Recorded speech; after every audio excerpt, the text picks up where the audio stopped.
Auburn's missing some key offensive players in spring practice. Who are they? And what does it mean? All that on today's Locked On Auburn. Zach, I actually just finished crushing some chicken farm, and I am freaking ready to rock and roll. You are Locked On Auburn, your daily podcast on the Auburn Tigers. Part of the Locked On Podcast Network, your team every day. Yes, welcome on into Locked On Auburn, your daily Auburn Tigers podcast. I'm your host, Zach Blackerby, and thank you so much for making Locked On Auburn your first listen every single day. Joining us as he does every Monday, Lindsay Crosby, writer at auburndaily.com, and the host of Locked On MLB Prospects. We'll talk about that Auburn baseball game in our final few minutes of the show today. But Lindsay, there's a ton of Auburn players, important Auburn players, especially on offense, that are not practicing this spring. I think the most notable on the offensive side of the football, news came out Friday. Jarquez Hunter will be missing around 2 months. Looks like he kind of got his knee cleaned out a little bit. Something just, it was the right time to do it per Bryan Harsin. But to me, I mean, obviously, you know what you have with Tank Bigsby. I think we kind of know what we have with Jarquez Hunter. Obviously, you want him to get better than he was a year ago, just because, you know, freshman to sophomore year is a big jump. But I don't think this is the end of the world, because there's a chance here that a guy like Jordan Ingram could possibly get more reps, because Auburn needs a third running back to kind of step up in this whole process. Yeah, if you have to miss time for rehab and a procedure, definitely make it something where even if there's a setback in that 2 months, if that 8 weeks becomes a 10 weeks or a 12 weeks, you're not in danger of impacting fall camp at the start of the season. So I'm absolutely fine with him skipping spring, especially, as you said, a guy who has been through it once before. You know what he is. And the place where you do get worried about guys missing time is the chemistry positions. Places like offensive line, where it's so predicated on what the guy next to you is doing, or wide receiver when you're spending time catching passes from a certain quarterback. And unfortunately, we have some guys in those boats as well. Yeah. Now, I think there's the argument to be made, and we've talked about this before. I think ideally, Jarquez Hunter would be in a little bit different of a position role than we saw a year ago. But, that's not confirmed. It's just something like, I think Auburn needs to throw to their running backs more. I think that's just kind of a philosophy change that needs to happen. But I still think he can get the amount of reps there in fall. And I also think he can kind of get a lot of that mentally done as well, as far as what to look at in certain, third down situations or whatever it may be. Javarius Johnson, probably Auburn's best wide receiver on roster right now. I don't think a whole lot of people would push back with me saying that. He's still not practicing. We talked about that last week. That is known. Keiondre Jones, probably Auburn's best offensive lineman. He is not practicing, but good news there. He is expected to be back by 8A. This one doesn't really bother me a whole lot. He was the only Auburn lineman to start in all games last year. So there's some value there. There's some stability questions there. I mean, you need on your offensive front. But, as far as just him in nutshell, I'm not super worried about him missing time. But like you said, the chemistry positions and all this, the folks that are going to be lining up next to him, they're not getting that. And it's not just Keiondre Jones, Lindsay. Nick Brahms, as well as Austin Troxell, they're all not practicing right now. And this is an issue to me. This is a big deal, and it's no one's fault. It's no one's fault at all, but the big storyline outside of the quarterback battle going into spring was, okay, let's fix the offensive line. Can this offensive line take a big step forward? And 3 of your 5 starters aren't playing. They're not practicing right now. And that's just really, really unfortunate for the Tigers. Yeah, and from what I understand, the Nick Brahms issue is actually the same thing that kept him out of the bowl game. And so that's a concern, as far as usually something like that would have been healed by now. And so you have the questions there. But yeah, we knew we needed to get better on the offensive line. It's part of the reason we brought back all of these experienced linemen, for numbers reasons, for continuity reasons. And then you don't have them during spring when you're trying to figure out your last 2 positions. Not great. And it's something where there's a good chance that whoever is practicing at quarterback behind a certain first team, second team, whatever, may not be the guy in the fall. And so you're going to go through spring and you're not going to have seen your starting quarterback behind your starting offensive line with your number 2 running back to throw the ball to. And and without your number one receiver to throw to. And so it's, Right. it leaves so much uncertainty where you have to be a little bit, I guess, scarred, and you have to think a little bit about like, okay, well, that's not great. And it's just going to be it's going to be in my mind now all until game one. Yeah. And, obviously Zac Calzada will be limited for the remainder of spring. There were some questions, maybe he sneaks in towards the end of it. Harsin answered some questions about Calzada, said he'd be out till after spring. So that's a done deal. But yeah, I think the biggest two questions about this team going into the spring, and it'll be the same biggest two questions going into fall now, was offensive line and the quarterback battle. And with Calzada being limited, and with 3 of the 5 offensive linemen being limited or out, you can't address those things. And so they'll obviously work with what they have. And I guess the the glass half full way of looking at this is, maybe a backup offensive lineman steps up. Now, I don't know necessarily if there's going to be anybody in this roster that you want, regardless of how good they play, to start over Keiondre Jones or Nick Brahms. Maybe Austin Troxell. Maybe if both tackles just blow it out of the water, there's a path to playing time there. But if you're a guy like Killian Zaire or Brendan Coffey, like there's something there. And they're putting other guys at tackle as well, as like Alec Jackson and stuff. So I mean, maybe it kind of gives you the opportunity to look at 2 different tackles every single rep to see, okay, who's really catching my eye here, when opposed to maybe you'd only be able to put in 1 extra tackle because you'd have Troxell on the field. So, maybe there's some value there, Lindsay. I may be reaching just a little bit, but I think that's kind of the positive spin on this.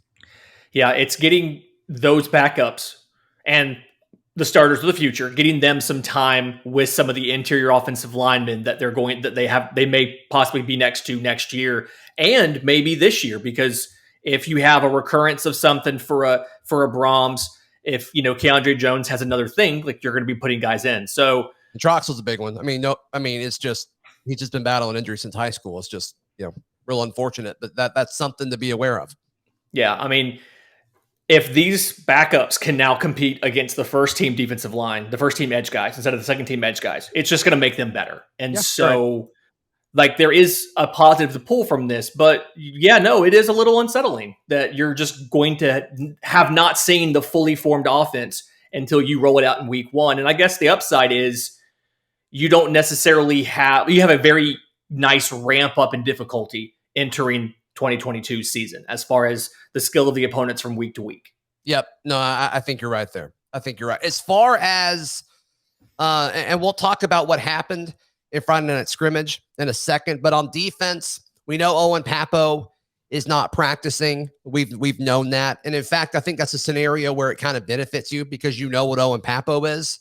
And so you're able to put Cam Riley and Eugene Asante and Wesley Steiner in as much as possible to kind of see more of who those guys are. I think that's kind of actually, I think that's going to kind of work out there. Jeffrey Imba is not practicing. I know that's a guy that a lot of people have asked in the YouTube comments here. He is not currently practicing. Marquise Burks is limited. He's a vet. I'm not concerned about him missing time. It's going to give more reps to Jason Jones, who probably needs it, coming in from Oregon. We'll talk more about him in a minute. And then Zion Puckett, another vet. He's going to know what to do in this defense. He's wearing a yellow non-contact jersey. And so I think it was Hokinson added something where he's like, he could come out of non-contact any day now. So he's kind of right on the borderline. So any of those guys stand out to you as far as them missing time, Lindsay, before we talk about Friday night scrimmage?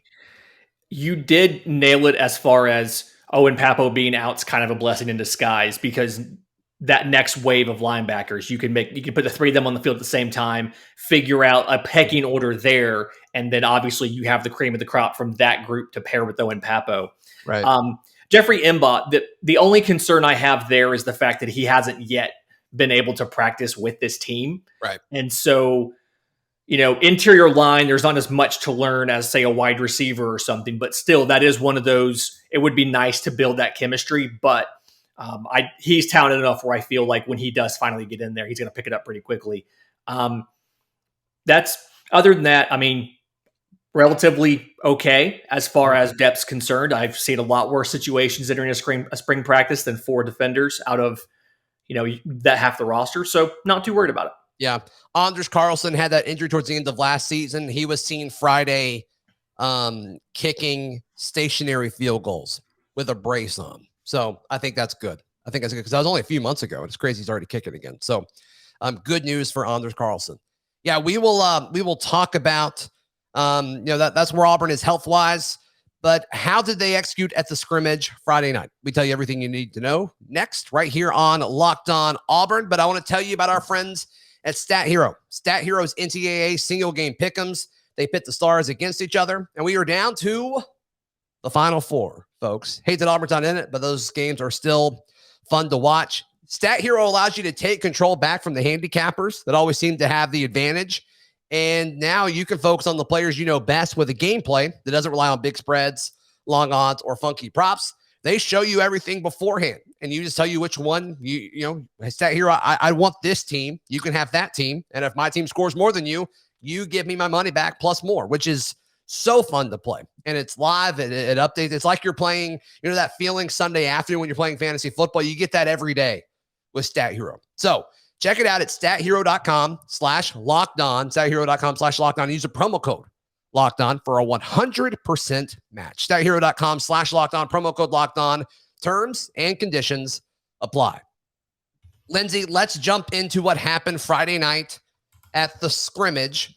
They first off, they let media in, which is exciting. I mean, you've just seen a total pivot with how this coaching staff is handling image and PR, and I think they're knocking it out of the park. I hate that they're doing it because they feel like they have to, but I love it. I think it's great. I think it's great for the program. I think it's great for Harsin and his coaching staff, and it's great for the players because these players that are performing well are getting some love. All right, so what we saw with the starting offensive line, this is patchwork. It will be patchwork for the remainder of the spring. But offensive line from left to right: Killian Zaire at left tackle, Cam Stutz at left guard, Jaleel Irving at center, Tate Johnson at right guard, and Alec Jackson at right tackle.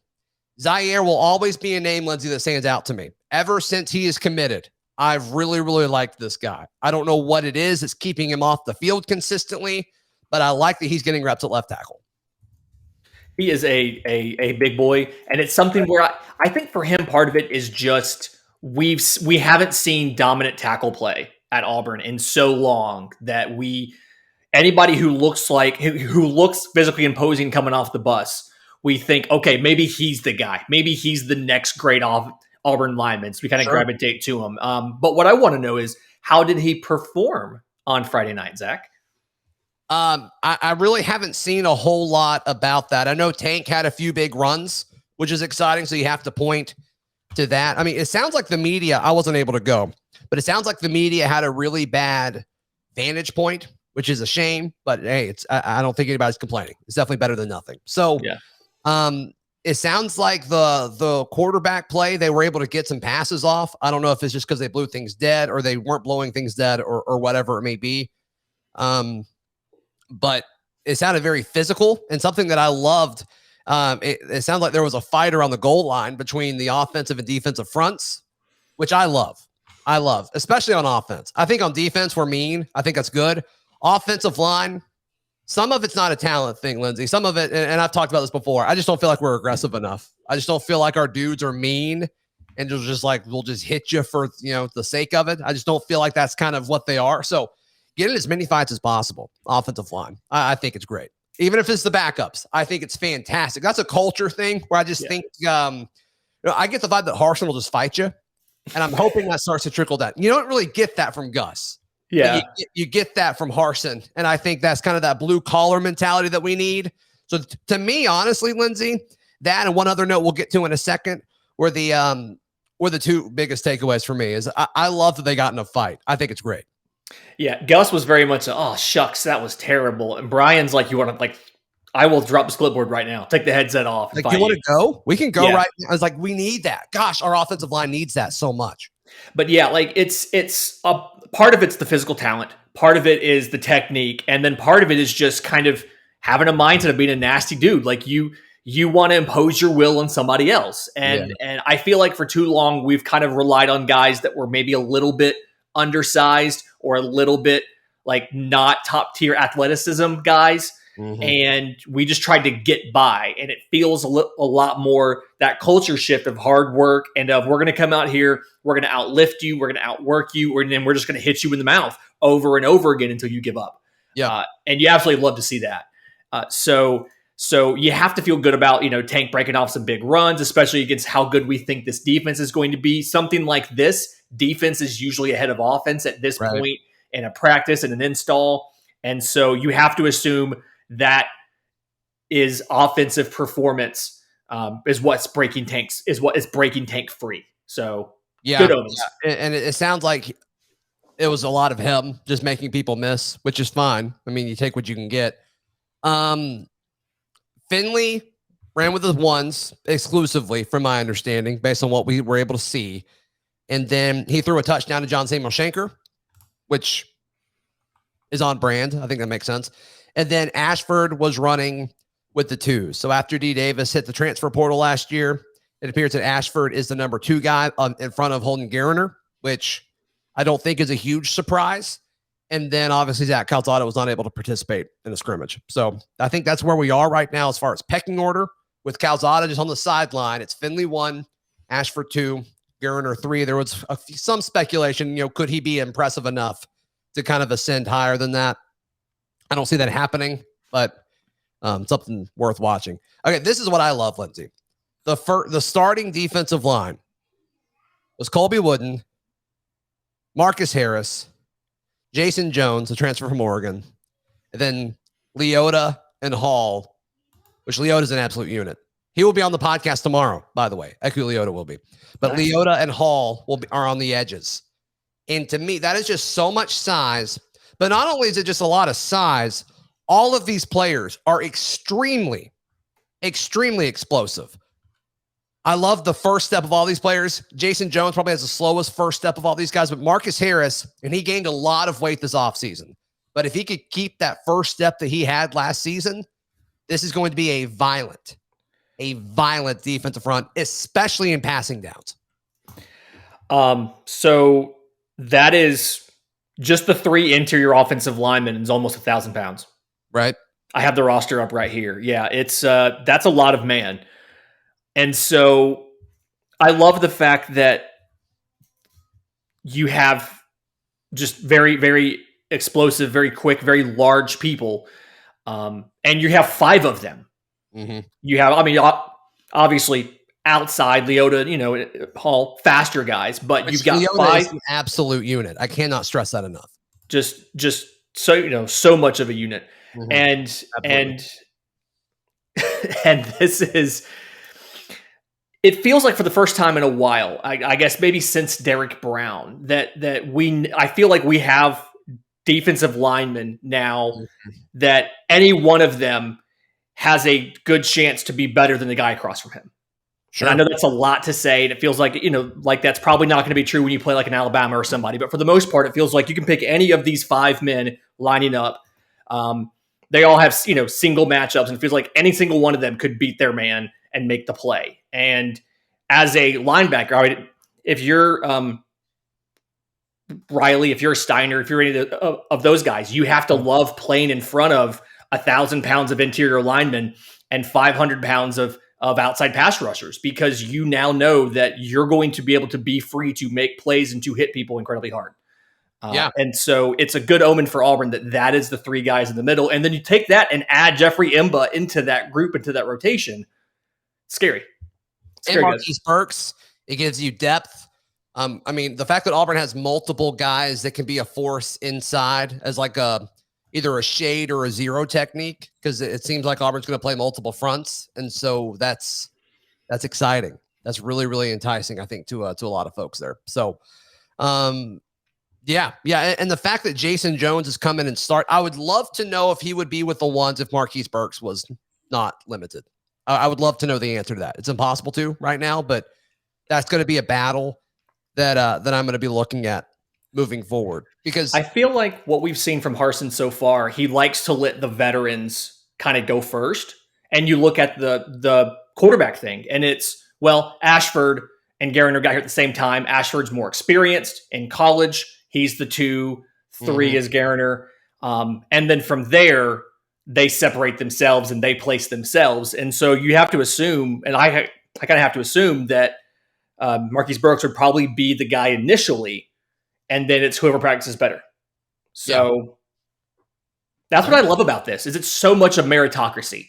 This is now if you are the best player, you will be on the field. It is not you had that beforehand. Yeah, like it's not like we've had quarterback battles that weren't necessarily like legitimate quarterback battles, according to some people. We've had guys who were like essentially guaranteed starting positions without having to do the work required for that. And now it feels like we will put every single player, every position is up for grabs, except maybe running back. That stinks. Everybody else is up for grabs. Yeah, no, I think you're right. All right, we jump into what was a bizarre series as Auburn took 2 out of 3 on the road at College Station against Texas A&M. But first, got to tell you about Built Bar. Built Bar is the best tasting protein bar on the planet. It seems like more and more of you, whether you guys are commenting on YouTube or talking in the Locked On Auburn Discord or on Twitter, people, you guys are telling me that you're finally checking out Built Bar, and I appreciate it. And also, I think your body appreciates it, because I know you feel better after eating one of these things, especially in the afternoon when you're slowing down a little bit for the day and you need a little pick-me-up to get you to dinner. Built Bar is where it's at. And also, the Built Puffs are delicious as well. They're protein, marshmallowy goodness, and they're low in calories, high in protein, low in sugar. What else do you want? Go to Built.com. Use promo code LOCKED15 to get 15% off your order. Use promo code LOCKED15 for 15% off. That is at Built.com. All right, Lindsay, Crosby. Auburn took 2 out of 3 in College Station. And what a weird series this was. This series had everything, man. It was wild. And if you remember last Monday's show, I said, ideally you're going to win 2 out of these 3 against Texas A&M. And they did that. 2 games go to extras. Auburn wins one of those, loses the other. And just stuff that I've never seen before. Well, Friday and Saturday were like mirrored versions. Like Auburn would jump up, then A&M came back, and vice versa. I mean, they were very mirrored of each other, except Friday night's game had a major controversy to it. Yes. So Auburn has an early 3-1 lead in game 1. A&M comes back, takes the lead, and Auburn starts chipping away in the 9th and 10th. Now, they have a 2-run rally in the 9th to tie it up. And at one point in time, infielder Mason Land is a pinch hitter, comes up, gets a hit, gets on base, runners on the corners, 2 outs, continuing the inning. All the momentum in the world. I mean Auburn has got like 4 straight hits. Auburn is feeling it. They're in a groove, and the umpires huddle up. They hop on the headsets for more than 10 minutes, and they call him out because of an illegal bat.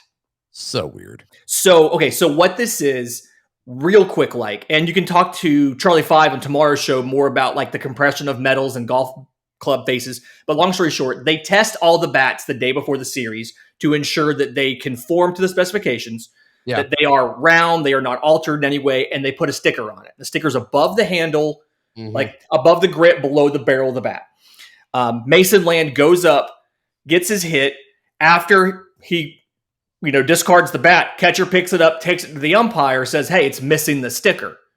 The inspection sticker that shows it was certified. So they hop on the headset with Birmingham, they talk about it, they rule him out.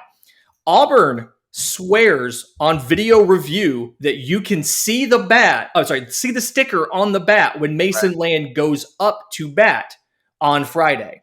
Somewhere between there and when it was picked up, or when it was given to the umpire by the Texas A&M catcher, the sticker disappears. So there's 2 options here, right? It either fell off or somebody took it off, right? Like that's the working theory here. That's the working theory here. Now, and the arguments for both, obviously the argument for the Texas A&M catcher taking it off is it has happened to one other opponent of Texas A&M's this season, and that catcher was also the catcher who caught it in that game. The argument against that is supposedly those stickers, and I have not gotten my hands on one yet, but supposedly those stickers are the rectangular sticker with the crosshatch, where if you try to peel it off, just part of it comes up and not the whole thing. Got it. So we don't know for sure what happened. There's no good video angles of what happened to the bat after the hit because they're all following the ball and the player. Right. Yeah, that makes sense. But thankfully, Auburn goes on to win this game. I can only think about, can you imagine if it was a game-tying hit and they called him out for the third out, the run doesn't count because the bat's illegal? Gosh. That would be wild. So Auburn wins Friday night. Game 2, the exact opposite. Auburn comes out, scores 4 runs in the first 2 innings. A&M chips away at it, and run in the 5th, run in the 6th, run in the 7th, run in the 8th, goes to extras, and Texas A&M walks it off in the 11th. Right.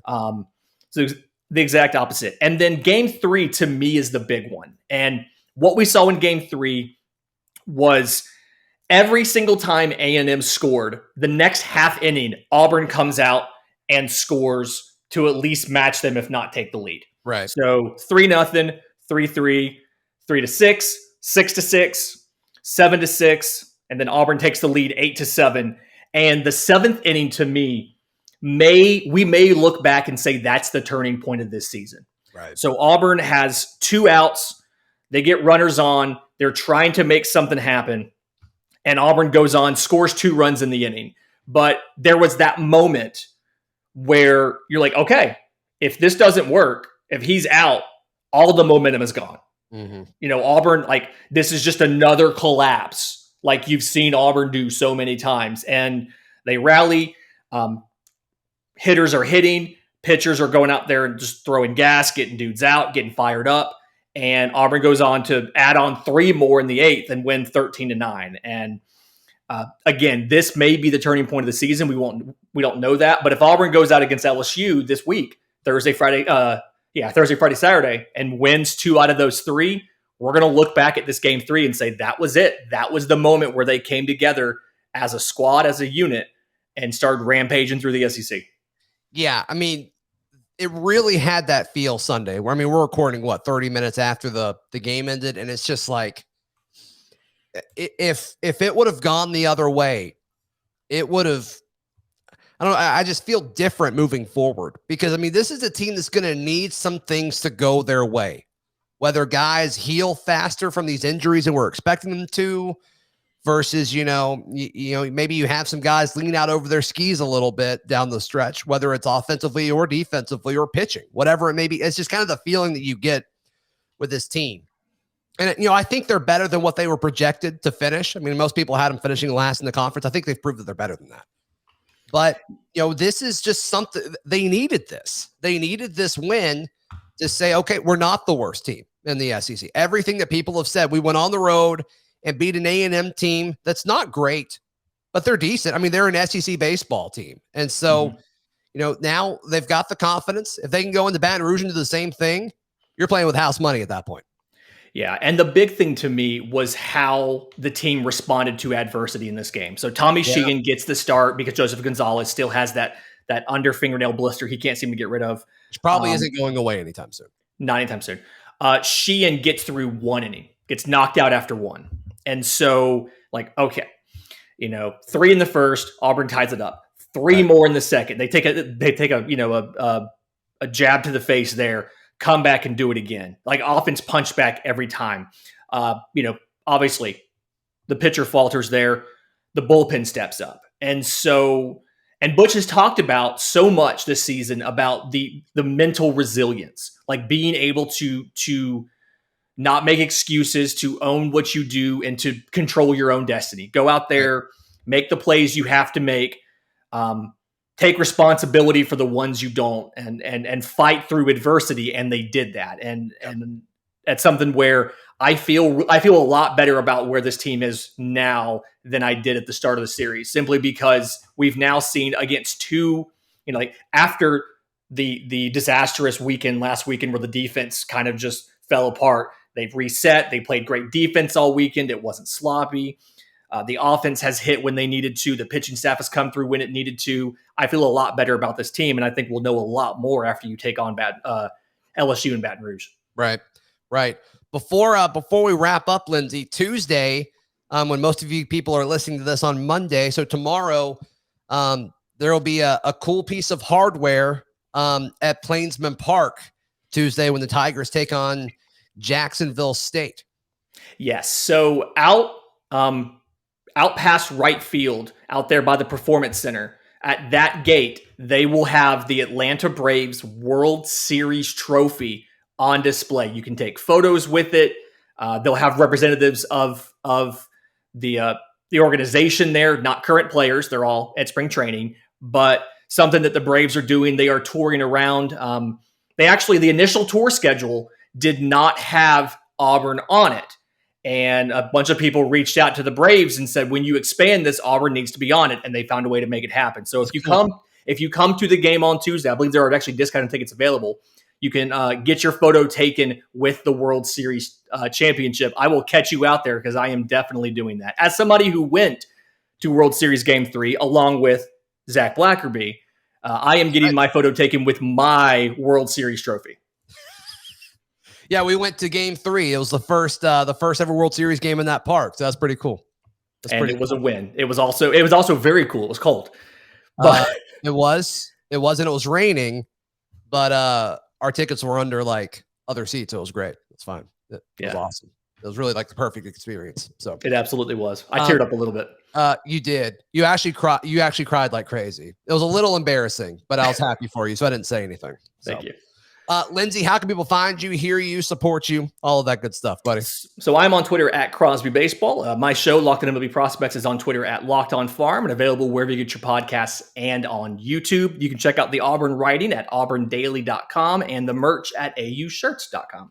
It's everywhere, folks. You can follow me on Twitter at ZBlackerby, the show on Twitter at Locked On Auburn, and on Instagram at Auburn Podcast, also on TikTok if you're into that sort of thing. And also, I write for auburndaily.com as well. We'll be back tomorrow for a little Charlie Tuesday action as Auburn message board legend Charlie 5 joins us, all on Locked On Auburn.